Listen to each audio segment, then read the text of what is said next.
స్వతంత్రం వచ్చి ఇన్ని సంవత్సరాలైనా మహిళలు స్వేచ్ఛగా తిరగలేకపోతున్నారని, మహిళలను వెంటాడి అత్యాచారం, హత్యలు కూడా చేసి చట్టం నుంచి తప్పించుకోవడం దారుణమని, బాధితులకు ప్రభుత్వం నష్టపరిహారం అందించి చేతులు దులుపుకుంటుందని, మహిళలపై ప్రభుత్వానికి కరుణ కటాక్షం లేదని భీమవరం మహిళా సంఘాలు ఆవేదన వ్యక్తం చేశారు.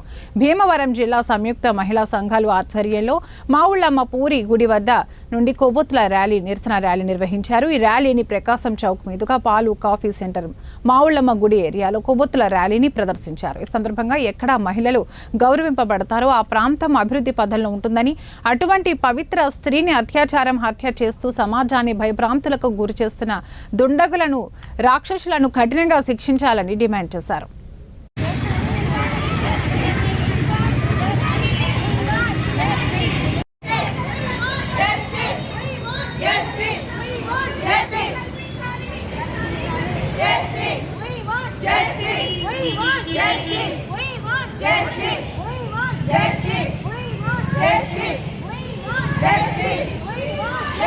ఈరోజు అన్ని మహిళా సంఘాలు వచ్చి ఈ క్యాండిల్ ర్యాలీ చేయడం జరుగుతుంది. దేనికి సందర్భం అంటే కలకత్తాలో రీసెంట్గా జరిగింది అమ్మాయి గ్యాంగ్ రేప్ గురించి. దానికి నిరసనగా ఈరోజు క్యాండిల్ ర్యాలీ చేయడం జరుగుతుంది.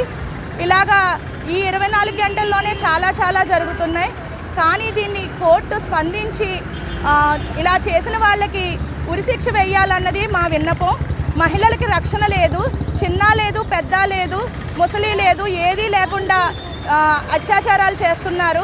స్వాతంత్రం వచ్చింది, మహిళలకి భద్రత అన్నారు. ఎక్కడుంది సార్? ఎక్కడా లేదు. మహిళలకు రక్షణ లేదు. ఇలాంటి రక్షణ కల్పించున్నాడు ప్రతి తల్లిదండ్రి, అమ్మాయిని కన్నా ప్రతి తల్లిదండ్రి దీపావళి పండుగ చేసుకుంటారు.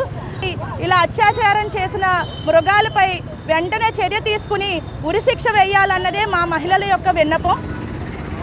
ట్రైనీ డాక్టర్ మీద జరిగిన అత్యాచారం నిజంగానే చాలా దారుణమైన విషయం.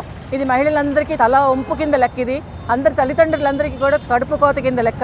ఇట్లాంటి తప్పులు, ఇట్లాంటి పొరపాట్లు, ఇట్లాంటి నేరాలు చేస్తున్న వాళ్ళని ప్రభుత్వం వాళ్ళని ప్రోత్సహించకుండా వెంటనే కనుక చర్య తీసుకుంటే, అందులోనూ కఠిన శిక్షలు అమలు చేస్తే కనుక